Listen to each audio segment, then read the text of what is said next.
It started without sound, without light, and without any warning.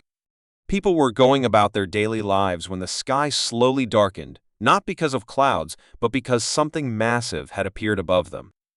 Giant black ships, smooth and silent, hovered in the sky over major cities around the world. They were not shaped like anything humans had seen before, more like floating monoliths, stretching wide and casting long shadows across entire cities. The world stopped to stare. At first, no one could believe it. Some thought it was a trick, a new type of hologram, or maybe a failed military experiment. But soon, the truth became clear. These were not human creations. They were too perfect, too quiet, too large to be made by any known country. People recorded them with their phones, news channels switched to live coverage, and social media exploded with videos and guesses, but nobody had real answers. The ships didn't move. They didn't attack. They just stayed there, like watchers from the sky. Governments tried to make contact. They sent messages in every known language. They sent signals, light codes, even mathematical patterns, hoping the visitors would respond. But there was no reply. The ships remained silent. Then, slowly, strange things began to happen. Satellites went offline. Internet signals dropped one by one. Power grids failed in areas directly below the ships. Hospitals lost connection. Airports shut down. There were no explosions, no sounds of war, just systems dying silently. People began to panic. Some ran into the streets, some tried to drive away. Others locked themselves inside their homes. Emergency lines were flooded, but the calls couldn't go through. It was as if the world had been disconnected from itself. The fear was not just from the alien ships, but from the unknown. What did they want? Why were they not speaking? Were they waiting? Watching? Or already attacking in a way that humans couldn't see? In war, people expect noise, explosions, fire, screams. But this invasion came with no such sound, and that made it worse. In the great cities of the world, armies were mobilized. Jets scrambled into the sky, tanks rolled into streets, and soldiers took positions. But none of them fired. No orders were given to attack. The leaders didn't know what they were dealing with, and they feared making the first move. They hoped the aliens would explain themselves. They waited for a signal of peace, or at least a message. But the ships stayed still. No doors opened. No creatures came out. Some people believed this was a test. Others thought it was the end. And some thought the ships were just observing, like scientists looking at a new species under a microscope. In the silence, the fear grew stronger. Rumors spread faster than facts. Some said the ships had already taken over governments. Others believed mind control was being used. Many started leaving the cities, heading for the countryside, hoping to escape whatever was coming. But the truth was that no one knew what to expect. That uncertainty was the real weapon. The ships didn't need to fire lasers to bring the world to its knees, they just needed to be there. With each passing hour, the fear deepened. The skies remained dark. The power outages spread. The world, once loud and full of noise, had turned quiet and still. A kind of silence that felt unnatural, like the world was holding its breath. Then, one by one, key communication systems failed. Military leaders could no longer speak to their forces. Planes lost navigation. Submarines lost contact. The global network had been slowly shut down, piece by piece, without a single visible weapon. Humanity had always believed in its control over the Earth, but now it was clear something else had taken that control. But even then, no aliens stepped out. No voice spoke from the sky, and no demands were made. The world was left in a terrible state of waiting. Waiting for something to happen. Waiting to understand what was already happening. Across the world, families huddled together, staring out of windows, staring at the ships that loomed above. Children asked questions that parents couldn't answer. News anchors whispered into microphones powered by backup batteries, trying to keep calm, but their voices trembled with the same fear as everyone else. Scientists in bunkers studied every detail of the ships but found no signals, no patterns, no sign of activity. It was like the ships were not even machines, but something else, something alive, or something beyond understanding. Humanity had always dreamed of contact with other worlds, but in those dreams, there was always a message, a sign of intelligence, a reason. Here, there was only mystery, and that mystery was more terrifying than any threat. Hours turned to days, and still the ships hung above. People ran out of food, water, and hope. Some tried to reach the ships in planes or drones, but none, spelling out words of peace. Still, nothing. The world had never felt so alone, even as it stood under the shadow of visitors from the stars. And that's when humanity began to change. In the silence, people began to think, not about weapons or war, but about survival. Not about destruction, but about unity. Because in that silence, one truth became clear. The aliens may have come prepared for battle, but they had no idea what it meant to face a world of humans who refused to give up. And though the sky was full of fear, the Earth had just begun to remember who it really was. The silence didn't last forever. On the fourth day, just as people were beginning to believe that maybe the alien ships were only watching, something changed. It began with a strange sound that was not quite a noise, but more like a feeling, like a soft vibration in the bones that no one could explain. Lights flickered all over the cities, machines powered off without warning, and the remaining communication devices failed completely. People looked up at the sky and saw that the black ships had shifted slightly, not moving fast, but slowly turning like giants, awakening after a long sleep. Then, without fire or explosion, the strike began. It wasn't loud or violent. It didn't come with lasers or bombs. Instead, everything simply stopped working. Cars refused to start. Digital watches went blank. Even mechanical objects began to behave strangely. Entire cities were brought to a halt, not by force, but by something invisible. The skies were clear, the air was still, but it was as if a hidden wave had passed through the earth, disabling the heartbeat of human progress. Panic followed immediately. Planes that were mid-flight began to fall from the sky, not in flames, but like silent birds losing their wings.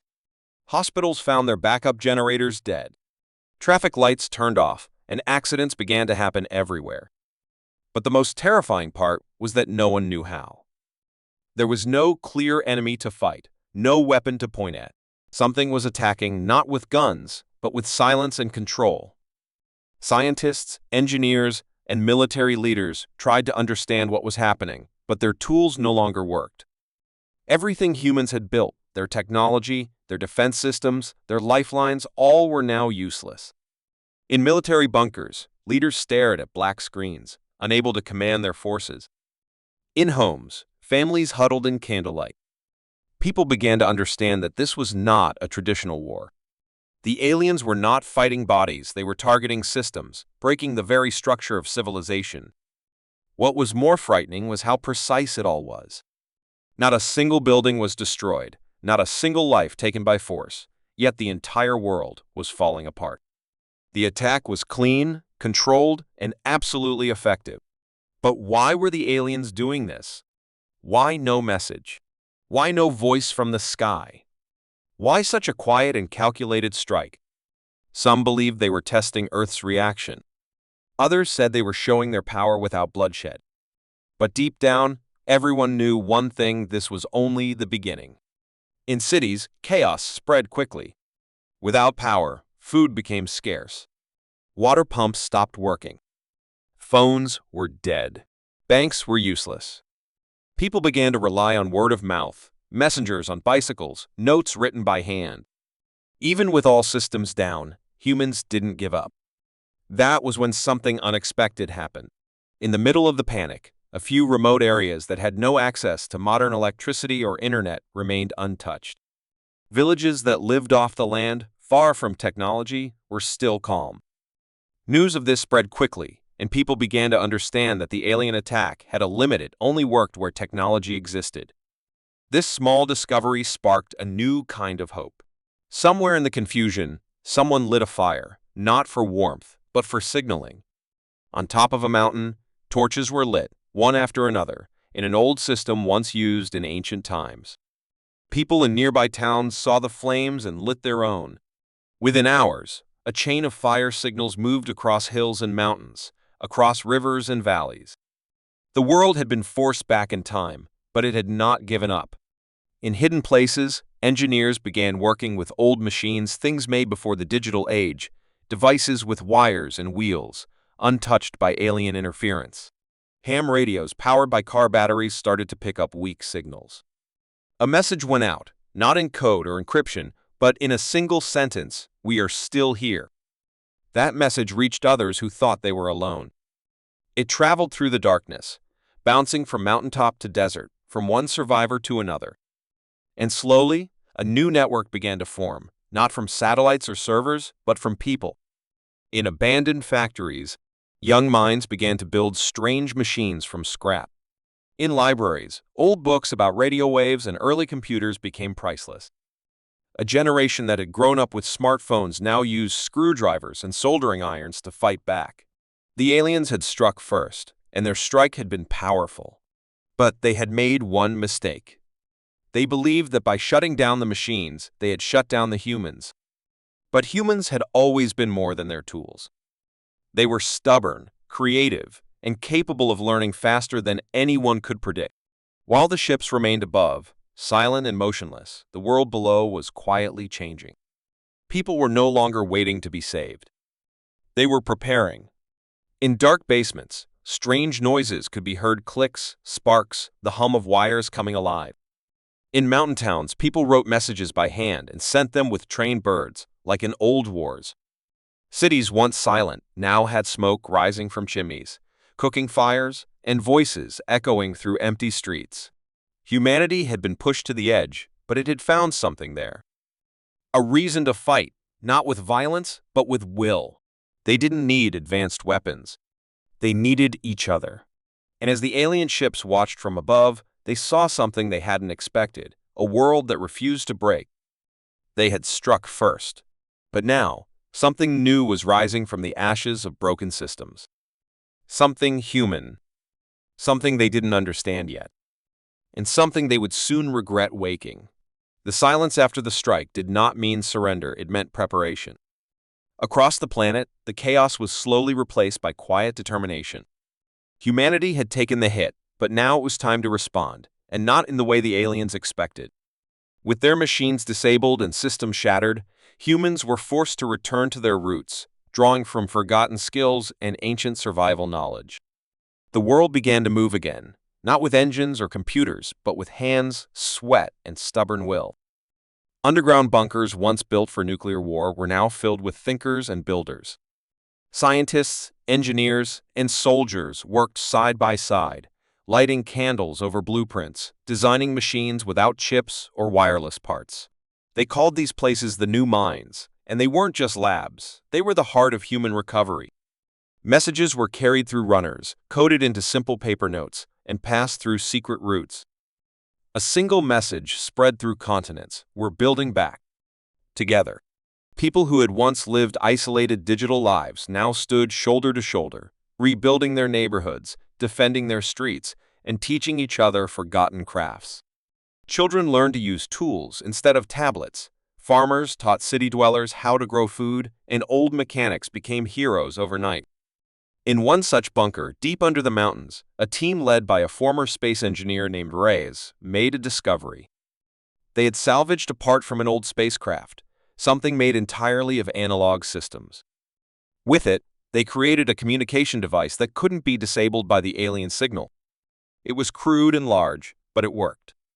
Their first transmission wasn't a call for help. It was a warning: Earth is not defeated. When that message was picked up by another human team on the other side of the world, hope became fire.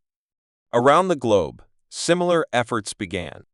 Resistance cells formed not to attack but to learn, build, and prepare.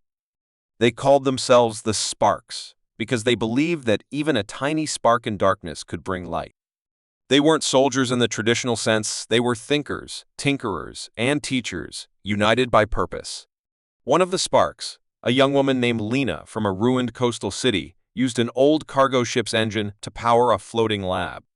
With a small crew, she sailed through abandoned ports, collecting batteries, wires, and radio parts, building floating relay stations to help connect the scattered human group. Every station lit was like a heartbeat returning to a sleeping body. The aliens, still watching from above, made no further move. They did not respond to the rising human signals or the signs of rebuilding. But this only made them more terrifying.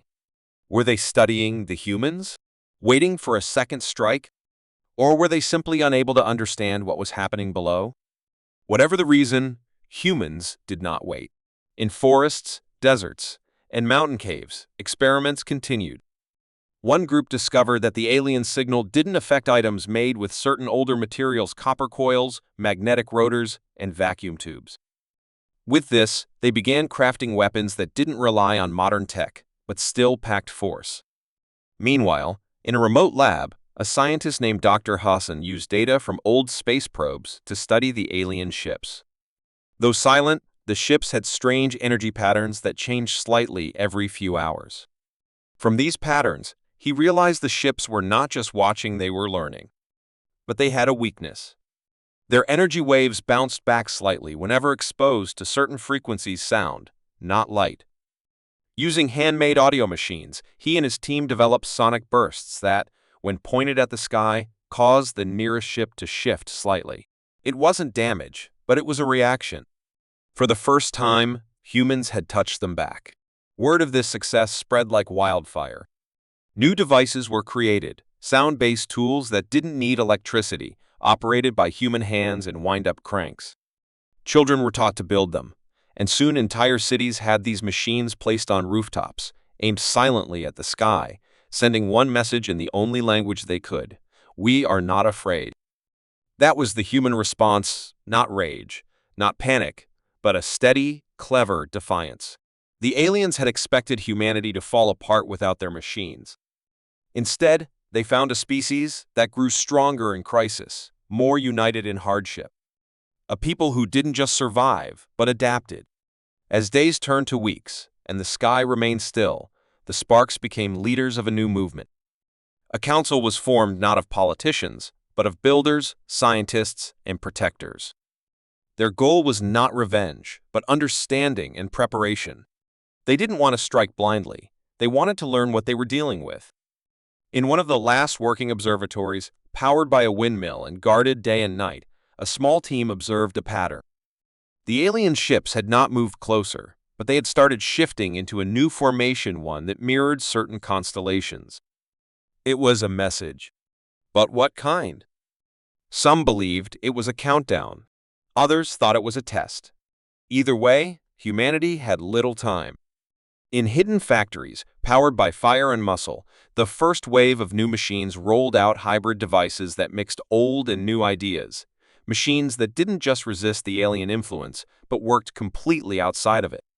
Trains with steam engines returned to life. Armored vehicles built with no computer systems roared again, and giant loudspeakers powered by human-made cranks blasted sonic waves into the sky. Still, there was no attack, no voice, no answer. Only the slow, calculated shift of alien ships above a world that refused to bow. The first strike had failed to break the human spirit. And now, Earth had responded not with missiles, but with unity, intelligence, and defiance. A message was sent from the rebuilt radio in Reyes Mountain bunker, broadcast on every safe frequency they had: "You struck first, but you should have ended it then. Now we are awake." The sky remained quiet, but deep in the hearts of every human, something had changed. They were not just defending their world, they were taking it back. The days passed, and the skies remained filled with silent alien ships. The world below changed in ways no one could have imagined. What started as survival had grown into strategy, and what began with fear had now turned into fire. The sparks, once scattered and cautious, were now organized into powerful networks spread across every continent. Underground bunkers had become command centers. Old schools had turned into training grounds, and humanity had learned to live without satellites, internet, or artificial power. They had returned to basics, but in doing so, they had become unpredictable. The aliens, still high above, watched everything but seemed to misunderstand what they saw. They had silenced Earth's machines, but forgot to silence the minds behind them.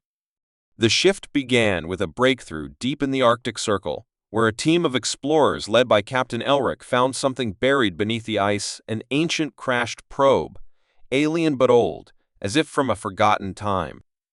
Unlike the ships in the sky, this machine had no energy shield, and its systems were weak. They studied it, and through trial and error, they discovered patterns, language fragments, energy signatures, and more importantly, a map. This map revealed that Earth was not just randomly chosen, it had been marked long ago, possibly as a testing ground. The aliens above were not conquerors, they were observers, testing how a species reacted to complete loss of control. But the test had gone too far, and now humanity was ready to push back. With knowledge from the probe and sonic tech developed by Dr. Hassan, the Sparks created the first true offensive device, a sound cannon powered by compressed air and rotating gears, completely non-digital. When fired at the sky during a cloudy night in South America, it hit one of the low-hovering alien crafts. The result was instant static bursts filled the air, lights flickered across the alien hull, and the ship moved back.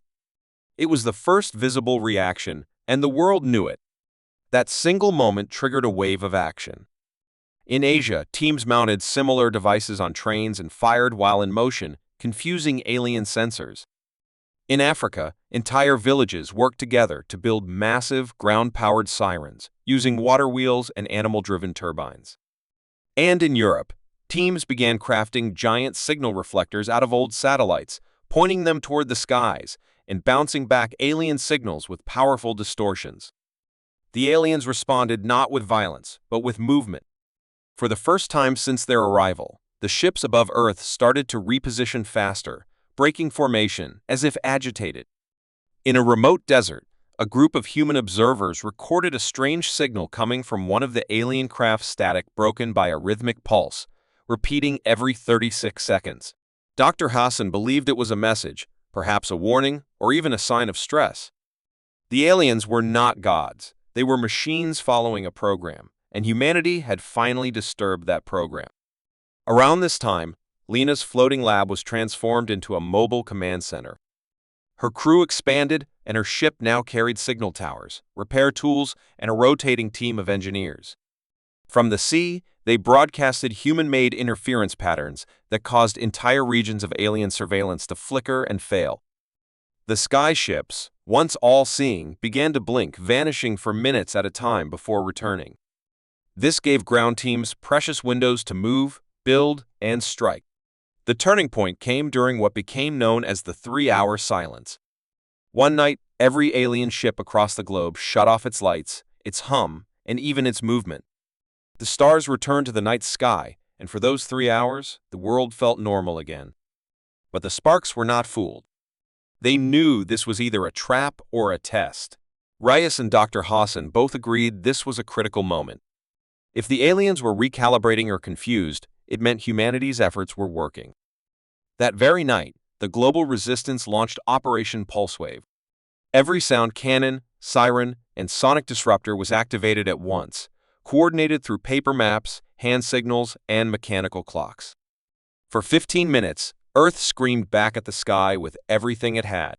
From deep forests to broken cities, the planet roared not with fear, but with fury. The result was unlike anything anyone expected. In several regions, alien ships shook violently, their smooth surfaces cracked, and strange black dust began to fall from the sky. People watched in awe as one of the smaller crafts broke formation and crashed into the ocean. Divers reached it within hours. It wasn't empty, but it wasn't alive either.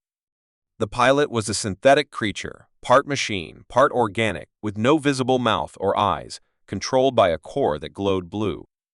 Its body twitched as if reacting to nearby sound, and when exposed to human voice, it shut down completely. That discovery changed everything. The aliens were not only vulnerable, they were deeply sensitive to sound, especially human frequencies. Earth was not just noise to them, it was poison. Humanity, by its very nature, was their weakness. With this knowledge, the resistance adjusted their strategy. No longer focused only on defense, they created sonic traps, voice-driven devices, and even music-based weapons. Bands of musicians, once performers, were now weapon teams playing in harmony to confuse alien tech. Songs of resistance echoed through canyons and city ruins. The world had become alive again, not through machines, but through people singing, shouting, laughing, and refusing to be silenced. Across every land, every voice now mattered. The aliens had made a mistake. They believed silencing the machines would end the people. But they forgot the people were never machines. They had hearts that beat louder than engines, voices stronger than any signal, and a unity that no technology could measure. The tide had turned, not because humanity was more powerful, but because it was more human. Earth was no longer hiding. It was rising. The moment had come. After weeks of silence, sound, chaos, and unity, the people of Earth stood at a crossroads. Either the aliens would leave, or they would strike with full force. The world had changed completely. Cities were no longer just ruins. They were strongholds of resistance, echoing with the hum of rebuilt machines and the rhythm of human voices that no longer trembled. In the heart of the Andes Mountains, inside a large hidden cavern, the final plan had been put into motion. Rhea stood beside Dr. Hassan, Lena, and dozens of engineers and translators, all watching a strange device pieced together from alien wreckage and human tools. This was the message core, a one-way communicator they had salvaged from the crashed ship weeks ago. They had studied it, stressed their lives, learning its patterns, and finally decoded enough of it to send one signal back to wherever the aliens came from. Not a scream, not a threat, but a message that would shake their very understanding of what Earth had become. Raya stepped forward, looked around at the team that had become family, and then nodded once. Lena activated the core. A soft hum filled the cavern, and the lights around the device flickered blue, then white. It was working. With careful breaths, Rise spoke into the microphone, his words calm but firm. He didn't shout because Earth no longer needed to raise its voice. It had already proven its strength. He said to those watching from the stars, "We know who you are. We have seen your machines, felt your silence, and survived your test. You thought we were weak without power, but we were only quiet for a moment. You believed fear would break us, but it brought us together. We are not machines. We are not data. We are human. And we are ready." As his words were translated through the pulse system, the core pulsed brighter, and a beam of energy shot up through the mountain's cracks, rising beyond the clouds, reaching the edge of the atmosphere. Across the world, alien ships reacted. Some moved suddenly, some dropped lower, and some vanished into thin air. Then, for the first time since the invasion, something truly unexpected happened. One of the largest alien ships descended. It hovered above the ocean near the coast of Norway, silent as always, but this time a small opening appeared. From it, a strange drone descended slowly, carrying a sphere that glowed the same blue as the message core. It landed on a small floating platform prepared by Lena's sea team. The moment was tense, guns were ready, ships surrounded the area, but no one moved. The drone left the sphere and returned to the ship, which slowly ascended and disappeared into the clouds. No attack. No response. Just the sphere. Reyes, Lena, and Dr. Hassan reached the site within hours, surrounded by military and scientists. The sphere emitted no sound, no heat, but when Reyes stepped closer, it lit up and projected an image in the air. It was not words. It was a picture Earth, surrounded by dots, each representing a human heartbeat. Billions of lights. Then it changed, showing the alien fleet, and slowly, most of the dots dimmed, leaving only a few. Finally, both Earth and the fleet appeared together, and instead of dimming, both sets of lights shined brighter. A final symbol appeared, a circle, half blue, half white. It meant something. A choice. Dr. Hassan stared at it, his mind racing. He whispered, "They weren't here to destroy us. They were looking for something. A species that could adapt. A partner.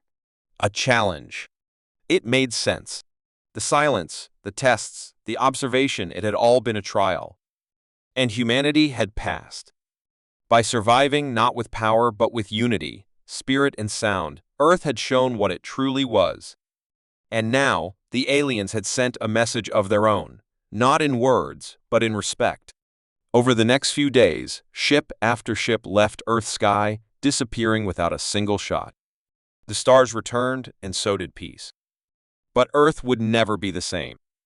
It had learned what it meant to fight without weapons, to lead without orders, and to win without war.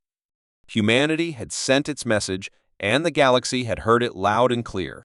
Earth was no longer alone, and now it was ready for whatever came next.